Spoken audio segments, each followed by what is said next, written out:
Hello, welcome to our next lecture. We'll be covering three cases here to ultimately conclude with Brown v. Board of Education, looking at the 14th Amendment, equal protection under the laws, another monumental landmark Supreme Court case. So let's dive into it. Okay, so looking at just the facts of the case, we are dealing with the segregation of public schools. So I think an immediate question would be, how did we get here, right? We're in a society, the case is rendered in the 1950s, I think 1954. So it's worth discussing a little bit, right? At one point in time in our country, we had segregated public schools. So white children went to one school, black children and other racial minorities went to other schools.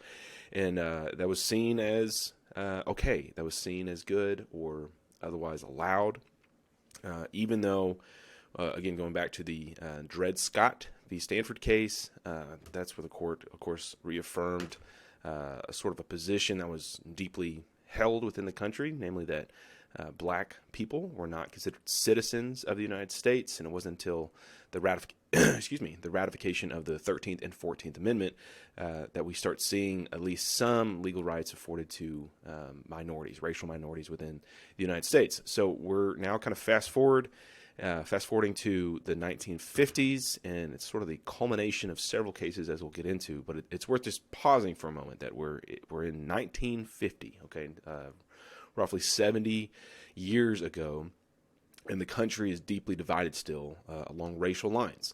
So the concept of separate but equal is going to come up several times over.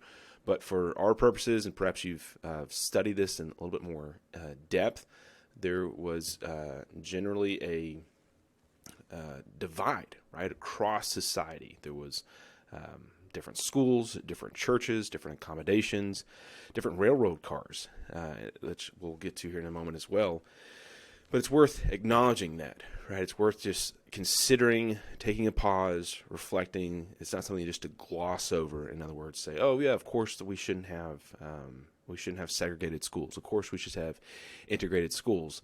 When we're situating ourselves in the context, it's important to recognize what sort of societal arguments, perhaps, or societal issues or conflicts or ongoing. And so within that sort of purview, again, we're coming from the Dred Scott pre-Civil War ratification of the 13th and 14th Amendments, reconstructions taking place within our country, basically putting back the foundations and infrastructure and other sort of important threads that society needs to function well during Reconstruction, and ultimately get to this case, Brown v. Board of Education. So before we get there, though, it's important to recognize some of the precedent that took place before. I'm actually going to scoot this mic up there. Okay, Plessy v. Ferguson. Plessy v. Ferguson is a case that Brown v. Board of Education ultimately overturned, and so it's worth considering, right? It's worth reading and understanding what the precedent was right at that time. We know that that's a fundamental concept of law, stare decisis, to stand by things decided. Our entire jurisprudence, our entire legal system is built on this idea that prior legal precedent will bind future decisions. The court is going to abide by what it has decided in the past. Again, going back to the history of the common law, cases were presented before the courts and judges, and it got to the point where people started writing down these decisions. So if a similar issue came before the court, then it was easy to point back and say, look, at this instance, with these facts, this is how the case was decided. This is how the judge ultimately decided to rule at this point in time. So when we know what's coming, right, we already situated ourselves in the kind of historical context that Brown v. Board of Education was situated in, but when we get to the point of now looking at Plessy v. Ferguson, which is roughly 40 years after the Dred Scott case. So we go from Dred Scott is not a citizen, has no standing, to, okay, now we can't have slavery, 13th Amendment and 14th Amendment, we'll get into here in a second, but basically afford equal protections under the law. So it's not enough to just say, okay, you know what, racial minorities, okay, we won't enslave you anymore. But no, we want to go all the way further and say, no, all people, all citizens of the United States will be afforded the privileges and immunities of the United States law, including things like due process, won't be deprived of life, liberty, and property without due process of law, as well as equal protection under the law. So if a law comes down and says, you know what, actually, we're going to enforce this law against people based on their skin color, based on their race, in a certain way, and if you're a different race or a different skin color, we're going to apply that same law or enforce that same law against you in another way, we're going to say, no, that's not constitutional, which is what the heart of this case gets into. So, Plessy v. Ferguson, it's a Louisiana law, the Separate Car Act, which basically required separate railroad cars for black people and for white people. This illustration, of course, is rather simple and perhaps crass, but it's important to recognize that this was the nature of the law back in whatever this was, the late 1800s, that if you were a white person, then you could sit in this white-only car. And if you were a black person or other racial minority, you had a separate car, a separate railroad car that you could only sit in. So in other words, if you were a racial minority, if you were a black person, you could not sit in the whites-only rail car. That's what the Louisiana law provided for, and provided certain criminal enforcement in order to maintain this system of separate but equal, perhaps, but at least discrimination, right? At least it's separation, that if you look a certain way, you sit in a certain rail car. If you look another certain way, you get to sit in this other rail car. So that's sort of the illustration here. And so the issue gets presented to the court is whether this law is constitutional. So the 14th Amendment is where we're going to be parking all of this discussion for these three cases. So let's go ahead and dive into it. So if you got your handy dandy Constitution there, we're in the 14th Amendment. It's ratified in 1868. So I think about 30-ish years before Plessy v. Ferguson. Section 1. Excuse me. Didn't know if that was going to be a sneeze or a cough. Here we go. All persons born or naturalized in the United States and subject to the jurisdiction thereof are citizens of the United States and the state wherein they reside. No state shall make or enforce any law which shall abridge the privileges or immunities of citizens of the United States, nor shall any state deprive any person of life, liberty, or property without due process of law, nor deny to any person within its jurisdiction the equal protection of the laws. Okay, several things to impact. There will be untold number of cases that are litigated based on the principles contained in the 14th Amendment. But to start out with, citizens, right? Citizens of the United States, all persons born or naturalized in the United States and subject to the jurisdiction thereof are citizens of the United States and the state wherein they reside. So if you're born there, if you're naturalized, which means you come over or you immigrate from another country to the United States, and you go through that citizenship process, whatever it may look like back then, and even what it looks like now. As soon as you become a citizen, then you are afforded certain rights by virtue of being a citizen of the United States. So now we have, again, it's a page back, that people of certain race, namely of minority races like Africans or descendants thereof, like we discussed in the Dred Scott case, are no longer slaves. 13th Amendment provides that no person is going to be, or slavery is simply not allowed. Neither slavery nor involuntary servitude shall exist within the United States. Okay, fantastic. We got that squared away, and now we're into the 14th Amendment, which was ratified just a few years later after the 13th Amendment, to say, look, if you're born in the United States or if you're naturalized, but for our purposes here, let's just think about this. If you're born in the United States, you are a citizen of the United States. And by virtue of being a citizen of the United States, you're afforded certain protections that the United States laws allow. So, welcome, basically. Here you are as a citizen of the United States. So because you're a citizen, no state shall make or enforce any law which shall abridge the privileges or your immunities as a citizen of the United States. That's the next sentence. Nor shall any state deprive any person of life, liberty, or property without due process of law, sometimes called the due process clause. Very important concept. And then finally, nor deny to any person within its jurisdiction the equal protections of the law.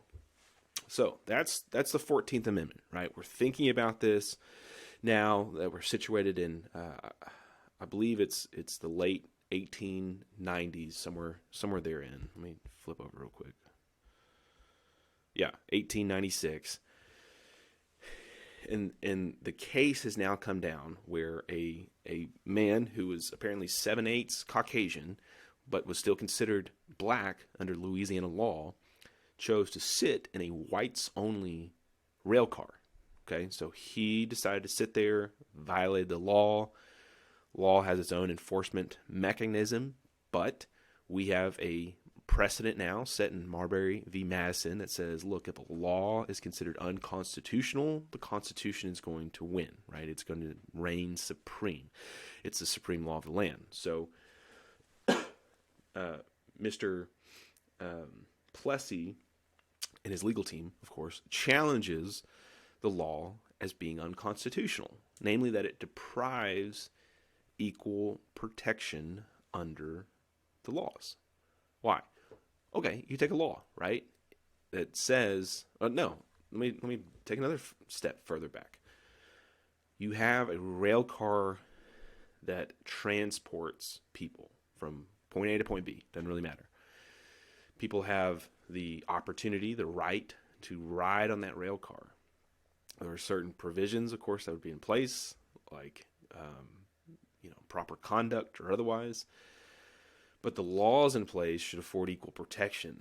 So in other words, everyone should have the right to ride that rail car. Now, perhaps there is a ticketing system. So sure, people that buy a ticket to ride on the rail car have the right to be there, right, to ride on that train, on that rail car. So what do we do with a law that delineates between black people and white people and say, if you're white, you get to sit up here. If you're black, you have to sit back here. And anybody that violates that provision, namely a black person that would sit in a white-only section, that is a crime, and there's punishment involved. So that doesn't look like it's equal, right? It doesn't look like that's an equal protection of the laws. That looks like you're considering someone's skin color or someone's race before you decide whether the protection of the law or the rights, either they're under or they're from, are given or at least protected by the United States or by the state in which that citizen resides. So that's how it's challenged. That's how Mr. Plessy's legal team challenges this, is saying that this law is unconstitutional. Why? It's depriving Mr. Plessy the equal protections of the law. So he is, 1/8, I think, of African descent, or at least 7/8 Caucasian. I'm not really sure, but point being, he's they're just trying to set up the best possible case that, look, this isn't, this is getting to like a level of absurdity. We're trying to determine whether this man is considered black or white according to law, and when we determine that, then it determines whether he can sit in a given section of the rail car.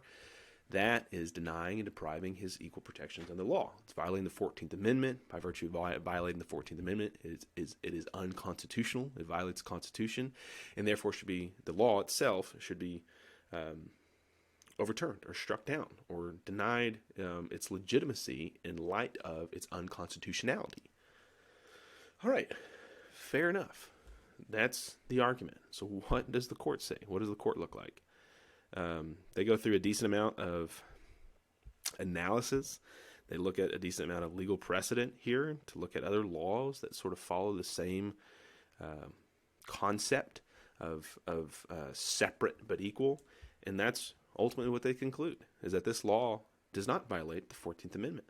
There is a certain protection that is afforded to people, citizens across the board, such that if they have separate provisions or separate opportunities, but are otherwise equal, then they're still afforded equal protection under the law.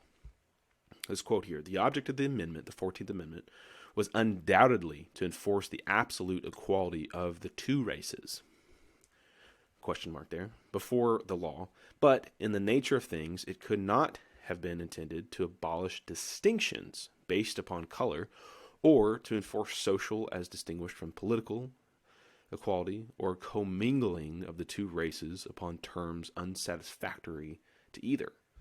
Laws permitting and even requiring their separation in places where they are liable to be brought into contact do not necessarily imply the inferiority of either race to the other." So in other words, just because we're separating and distinguishing between races doesn't necessarily mean it's unequal, that there's an inferiority-superiority distinction there. Maintaining separation could very well still imply equality. We'll wrestle with that a little bit more, but that's really what the court is looking at and using as analysis based on at least some precedent here to ultimately conclude that this law, this Louisiana law that would otherwise, this Louisiana law that would criminalize a black person that's set in a white-only section doesn't necessarily violate the 14th Amendment, because there is still equal parameters, or equal rail cars in this case, that do not imply inferiority-superiority distinction. So you're a black person that's going to sit on the white car. Well, don't do it. The law's in place. You have a black rail car that you can sit on. It's perhaps just as good. We'll see that in the next case, or at least equal in a majority of its attributes. And so there is no denial of equal protection under the law. There is the concept of separate but equal. So just because we as a society will separate or distinguish people based on their races or skin color or otherwise does not, as the court says, imply inferiority of either race to the other, and have been generally, if not universally, recognized as within the competency of the state legislatures in the exercise of their police power. The most common instance of this is connected with the establishment of separate schools for white and colored children, which shall have been held to be a valid exercise of the legislative power, even by courts of states where the political rights of the colored race have been longest and most earnestly enforced. It's a little eerie foreshadow there, because the court uses an example of segregated schools, public schools, to highlight the fact that it's okay to have separation of races. There's a certain equality that's still there, and it's not to say that separation means inferiority or inequality. So as long as there is a separate but equal distinction made, then any law that may otherwise enforce segregation of the races is perfectly valid under the 14th Amendment. That's sort of our conclusion, or at least our holding here in Plessy v. Ferguson. Okay, so we have this opinion, and we know, generally speaking now, that if law is in place that discriminates or segregates, but otherwise provides separate but equal accommodations, then the law is going to be upheld. It's going to be deemed constitutional under the 14th Amendment still, because we now have this concept of separate but equal. So here's a rail car, it's for whites only. Here's a rail car, it's for blacks only. They're two different, right, segregated rail cars, but they're otherwise equal. Now, caveat, right, sidebar, asterisk, whatever, see below, it's worth digging into. I don't actually know. We'll get into the facts of this next case to really highlight this point, but it's worth asking, were these rail cars actually equal? You know, did they provide the same comfortability of seats, a number of windows, and rails, or luggage storage, or carpet, you know, whatever else they may have been? Were they truly equal? I think it's worth digging into. It's worth considering that point with this case in particular, but especially important in our next case, Sweat v. Painter. So, Sweat v. Painter. Let me flip over. Mr. Sweat was a potential law school student. He wanted to attend law school, so he applied to the University of Texas Law School. a phenomenal law school. Then we are now in, what year are we in? 1950. Phenomenal law school. University of Texas was then, still is, one of the top programs in the nation. If you, well, I'll get into that here in a second. So, outstanding program, arguably the best in Texas at the time. Now it's a question mark, but anyway, Mr. Sweat wanted to apply. He applied there, and they denied his admission based on his race. He was a black man, and they said, I think it was the Texas Constitution at the time, but that basically chartered the University of Texas, and by extension then the law school at the University of Texas. But that was the question. That was the question now. Wait a second. Here is a man that's otherwise qualified to attend law school, and he happens to be black. And now the University of Texas Law School is denying his admission, not because he wasn't fit or he didn't meet their other requirements, but solely based on his race.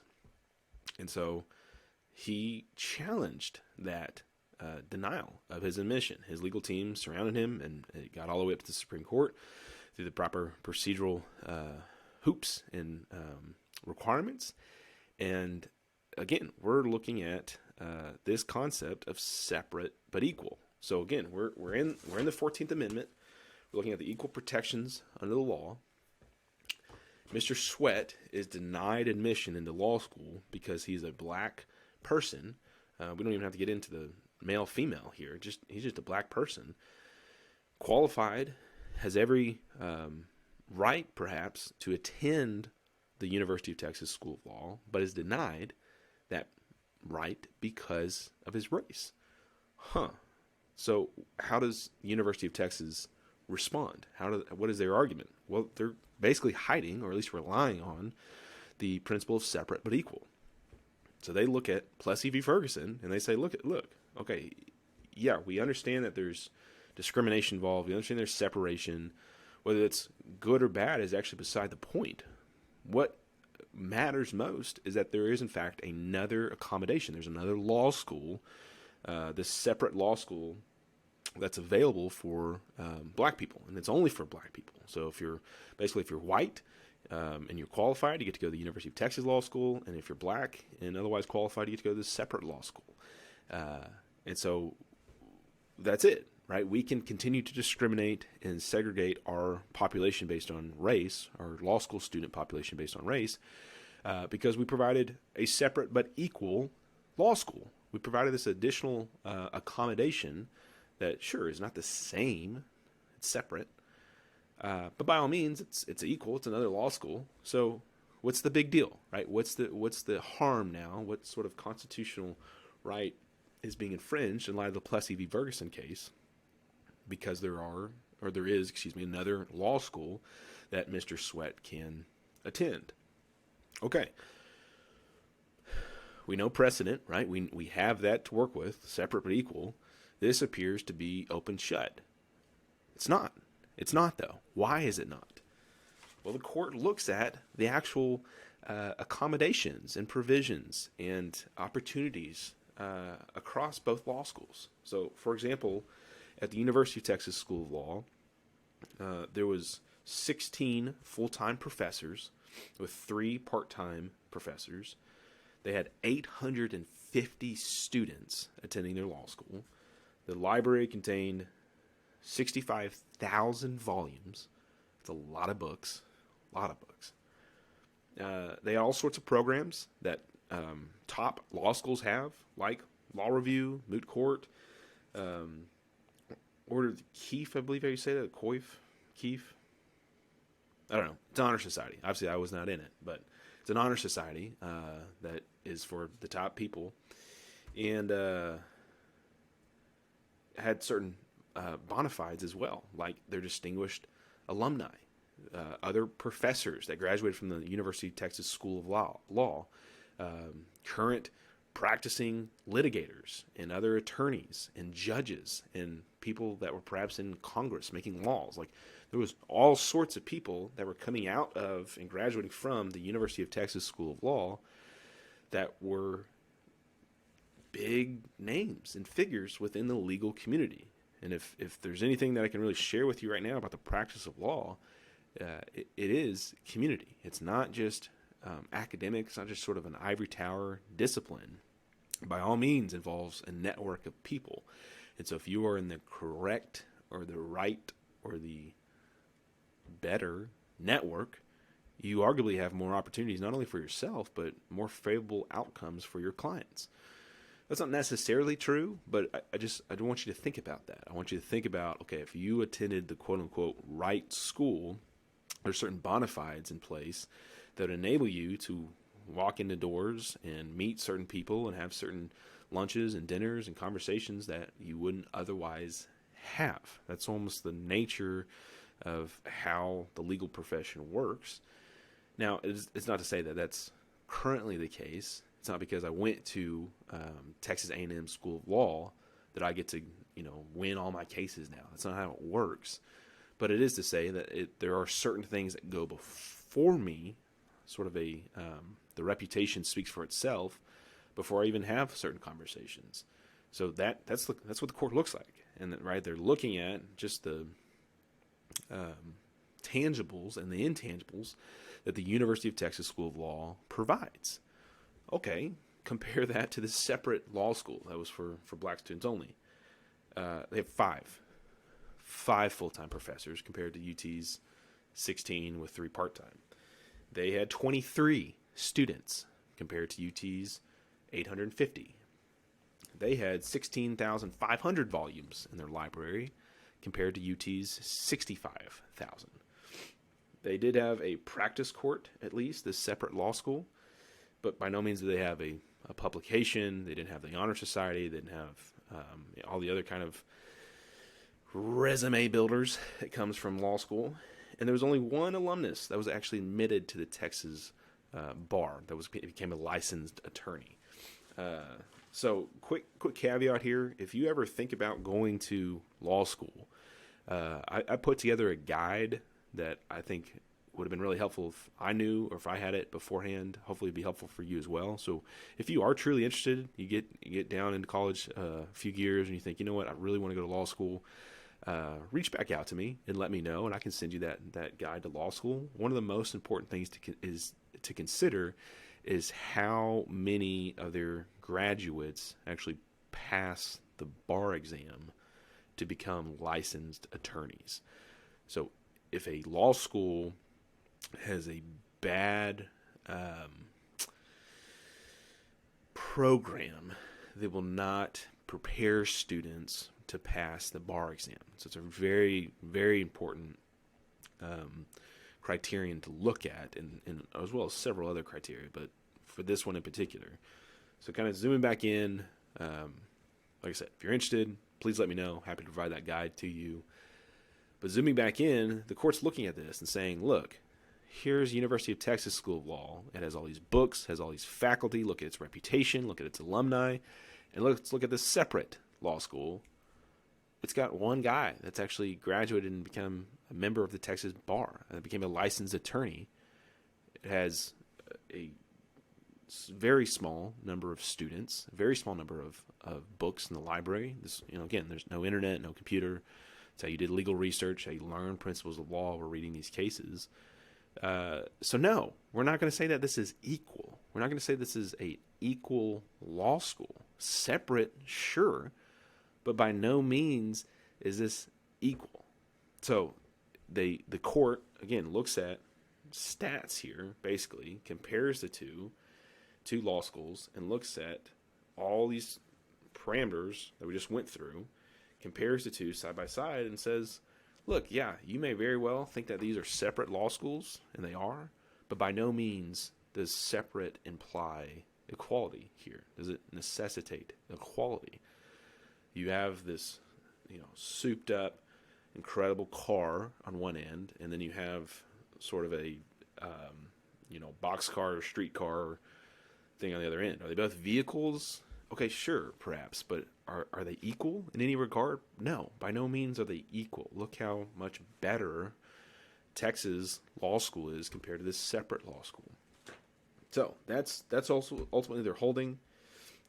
Separate does not imply or necessitate equality, but they don't go as far as to overturn Plessy v. Ferguson. They don't go as far to look at it from a constitutional lens. They don't think about Plessy v. Ferguson, separate but equal doctrine in light of the 14th Amendment. They just simply say, in this case, when Mr. Sweat is applying to the University of Texas School of Law, separate but equal basically remains the same, but in this instance, there's not equality here. Separate law schools, sure, but separate doesn't mean equal.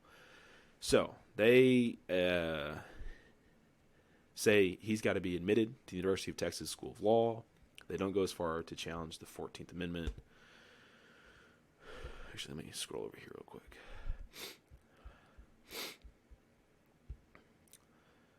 Yeah, so they go through all the stats here we just covered. And then whether the University of Texas Law School is compared with the original or the new law school for Negroes, we cannot find substantial equality in the educational opportunities offered white and Negro law students by the state. So if you're white, you have more opportunities to go to the University of Texas School of Law. More abounded. If you were black, you had less opportunities. You were not going to be set up for success in the same way that white law students had the opportunity to. So again, separate doesn't mean equal. We're going to say, yep, you got to admit Mr. Sweat into the University of Texas Law School, but no, we're not going to look at challenging the holding of Plessy v. Ferguson and overturning that holding in light of the 14th Amendment. Which brings us to Brown v. Board of Education. So we kind of see how we got there, right? We see, okay, we have the 14th Amendment, equal protection under the law. We would think that means that segregation is not allowed, but segregation was readily created and enforced. We saw that in Plessy v. Ferguson. That court basically said, look, segregation's okay as long as there are separate but equal accommodations or provisions or whatever else it may be. So in that case, the rail cars, they're separate, whites only, black, rail car, but they're otherwise equal, perhaps, right? We don't know. Fact issue, you can look into that, do a little research. Sweat v. Painter, by all means, we know they were not equal. So separate, sure, but we're not going to go as far as look at it from the 14th Amendment analysis. We're just going to look at the facts and say, here's one law school, it's really, really good. Here's another law school, not so good. Separate, sure, but equal, no, by no means. So now we're at Brown v. Board of Education. This is the consolidation of several cases regarding the segregation of public schools. So you may, if you find that at times, I think there was maybe 3 or 4 different cases that basically got packaged together before the Supreme Court. That happens from time to time, especially when it's very similar issues, rather than necessarily render an opinion on each particular case. They can basically put them together and look at the central issue that would answer and address the competing sides in all those cases. So that's what we have here. Basically, there are schools that are predicated on, or their attendance is predicated on race. So if you're a white student, you go to the white school. If you're a black student, you go to the black school. Or if you're any other kind of racial minority, here is this other school, the non-white school that you attend, and that was readily enforced. Those were laws on the books of several states, and it was accepted. It was a societal norm in a lot of ways. And again, we're now in the 1950s. The Sweat v. Painter case was 1950, I believe, and now Brown v. Board of Education is 1954. And society is now starting to think about this concept of civil rights and what does it mean to have equal protection under laws? What does equality, true equality, look like in our society? So, issue before the court whether segregation of public education based solely on race violates the Equal Protection Clause of the 14th Amendment. Going back to the 14th Amendment real quick. No state shall deny to any person within its jurisdiction the equal protections of the laws. So we're situated in the separate but equal paradigm. That's sort of principle. We get to Sweat v. Painter and recognize that just because things are separate doesn't mean they're equal. So we can look at the facts of the situation to determine whether this is in fact equal. And now we're at Brown v. Board of Education, and the court's going to go ahead and do the full analysis within the 14th Amendment and ultimately hold that separate but equal education facilities, public schools for racial minorities, are inherently unequal, thereby violating the Equal Protection Clause. The court's going to do a little maneuvering, perhaps. They're going to look at history. They're going to look at social sciences, look at data, and other sort of case studies, observations made about the difference between black schools and white schools, and how those children in each respective schools kind of go on with their lives and how they're set up for success, whether they go to college or start their careers or whatever it may be. And that's ultimately how they get to their conclusion that separation of educational opportunities do in fact imply inferiority and create inherent inequality within its purview. So going on to the case, let's dig into this a little bit more.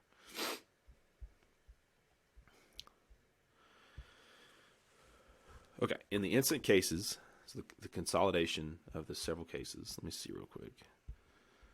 A footnote. So Kansas, South Carolina, Virginia, Delaware, those are the consolidated cases here. Okay. In the instant cases, that question is directly presented. Here, unlike Sweat v. Painter, there are findings below that the Negro and the white schools involved have been equalized or are being equalized in the process of, with respect to buildings, curricula, qualifications, and salaries of teachers, and other tangible factors. Our decision, therefore, cannot turn on merely a comparison of these tangible factors in the Negro and the white schools involved in each cases. We must look instead to the effect of segregation itself on public education.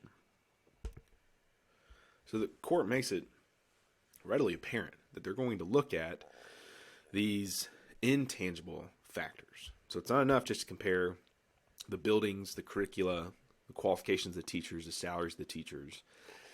We're actually going to look at the effect of the segregation. So let's just jump back real quick to Sweat v. Painter. Let's say that before the court, the stats of these law schools were nearly identical. Same number of professors, same books in the library, same distinguished alumni, same opportunities within the law school. Everything across the board was the same. The only difference was white law students go to this law school, black students go to this law school. In theory, that court may have very well said, yeah, these are in fact equal law schools. So sure, they're separate but equal in light of the Plessy v. Ferguson case. And so we're going to uphold this segregation. We're going to uphold this separation because they're otherwise equal. So the court here now in Brown v. Board Education is going to kind of jump over that concept. That look, we're actually not interested in these tangibles. We're not interested in comparing stats here. So even if there was the same number of teachers and the buildings were of the same size and the same curricula was used and all the teachers were qualified the same and licensed the same, we don't care. We don't care about that. What the court's going to say is we must look instead to the effect of segregation itself on public education. So an intangible the intangible of segregation is really what the court is interested in. So they're not really looking now at the concept of separate but equal, as what came from Plessy v. Ferguson was sort of reevaluated and created a unique analysis within Sweat v. Painter. The court kind of pushes that aside and says, no, we have to actually look at the concept of segregation with regard to equality. We know by virtue of the 14th Amendment that all citizens are afforded equal protection under the law. We don't really care about the tangibles as far as, again, the teachers, the curricula, the building, students, nothing. We don't care. We don't care about that. We're actually going to highlight segregation itself and look at whether that affects equality. In approaching this problem, we cannot turn the clock back to 1868 when this amendment, the 14th Amendment, was adopted, or even to 1896 when Plessy v. Ferguson was written. We must consider public education in the light of its full development and its present place in American life throughout the nation. Only in this way can it be determined if segregation in public schools deprives these plaintiffs, the people trying to attend the schools, the plaintiffs promulgating this lawsuit, of the equal protection of the laws. Okay, lot to unpack there. Looks like we're coming up on time. So, what is the court doing here? What sort of lens are they putting on now to look at whether these laws, these segregation laws, are constitutional? They are starting to look at the effects of segregation rather than the framers' intent of the 14th Amendment. Pretty big difference here with regard to how this legal opinion is rendered. It's not to comment on the goodness of the conclusion, but it is important to recognize the difference now in how the court achieves its holding. So rather than look at, like we've seen in several cases before, the 14th Amendment, okay, let's put on our time machine glasses and read this as though it's 1868 and we're thinking about what did these guys have in mind when they wrote, nor deny to any person within its jurisdiction the equal protection of the law. Rather than think of it through that lens, the court is now thinking about this with regard to its effect on our nation. So it's not so important for the court to think about what does equal protection mean then. It is how has segregation affected equality now. Big separation there. Big separation. So the court looks at that, sort of gets into the concept of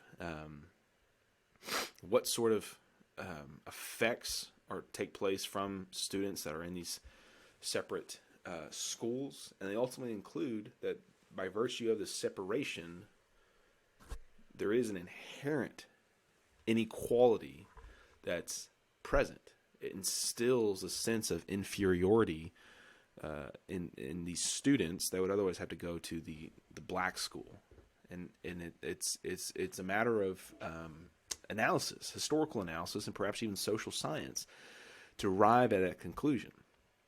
The court says, we conclude that in the field of public education, the doctrine of separate but equal has no place.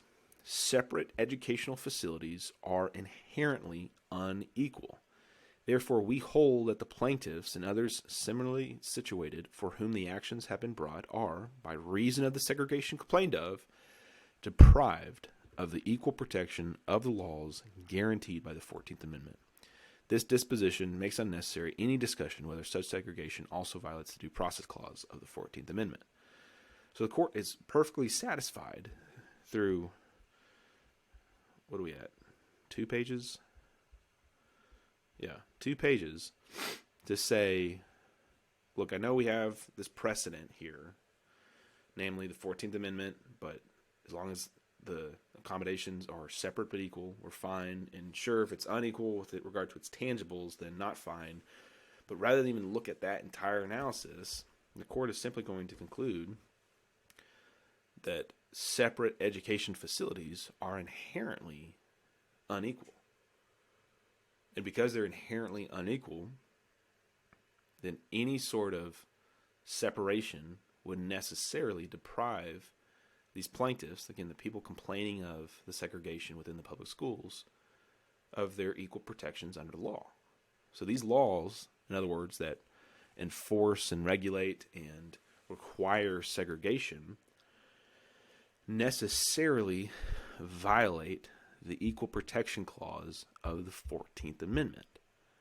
And because those laws violate the Equal Protection Clause of the 14th Amendment, those laws would be considered unconstitutional and therefore struck down or overturned, as now is the case of Plessy v. Ferguson.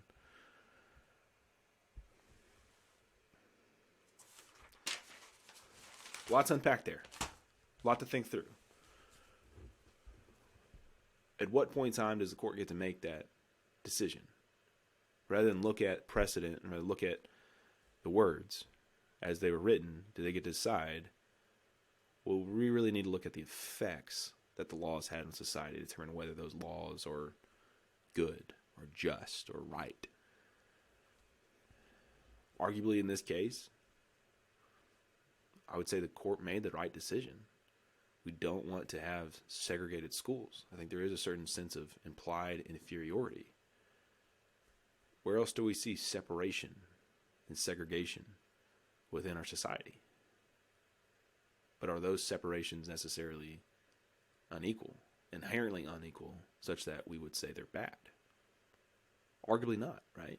Arguably we would not say that inequality in all instances is bad and ought to be struck down.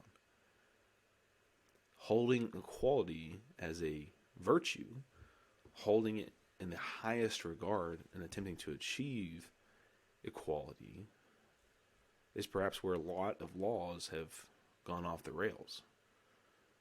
If we do everything in the name of equality, it's not so much to make everything fair, it's to make everything the same. We'll dig into that a little bit further. I hope you're starting to see what the nature of this analysis implies for really future analyses at this point. The court takes this concept of precedent, takes this concept of statutory interpretation, or at least constitutional interpretation, sort of throws it out, says, yeah, we don't really care. We don't really care what the guys thought of back then with regard to equal protection. We actually need to look at how public education, in light of the children's development now, has affected those children. And if that development is bad, or if it's gone in a way that seems to be bad, then they are not being afforded equal protection under the laws. So, now what? Now what do we do?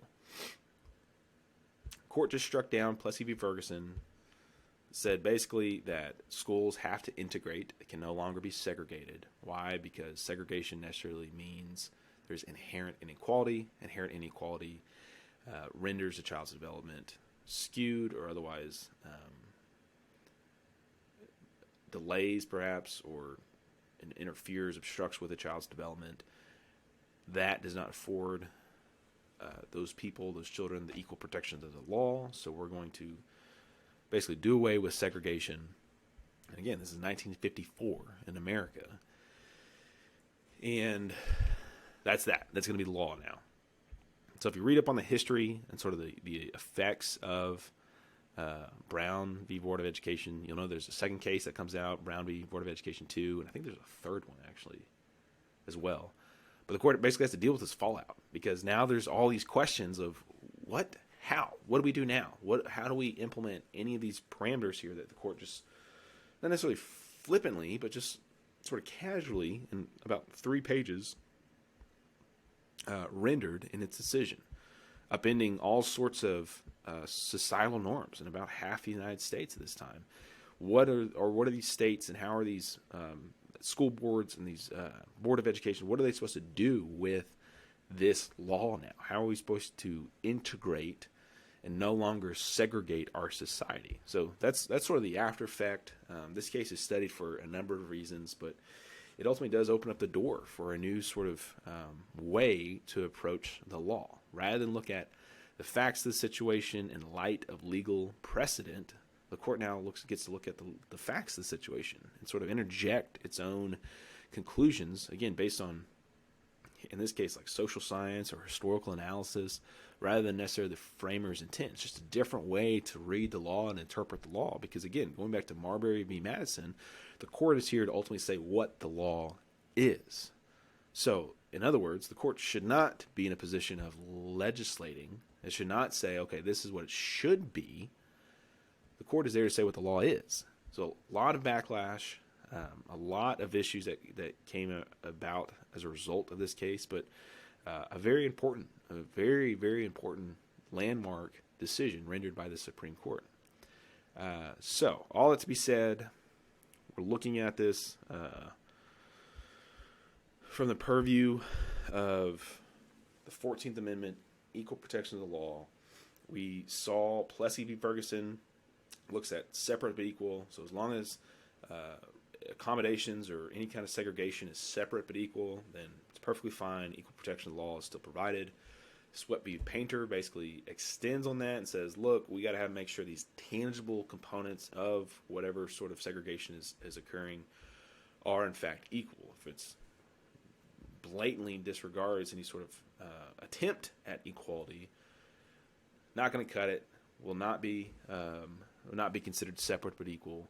And then finally we get to Brown v. Board of Education that sort of throws out that paradigm, acknowledges it to be sure, but throws it out nonetheless, and says, hey, let's look at how this issue before us, segregation, has actually affected our society and determine whether that was a good thing or a bad thing, and then make our decision with regard to equal protection of the laws accordingly, rather than look at what does equal protection even mean when they wrote it, and then determine its legality.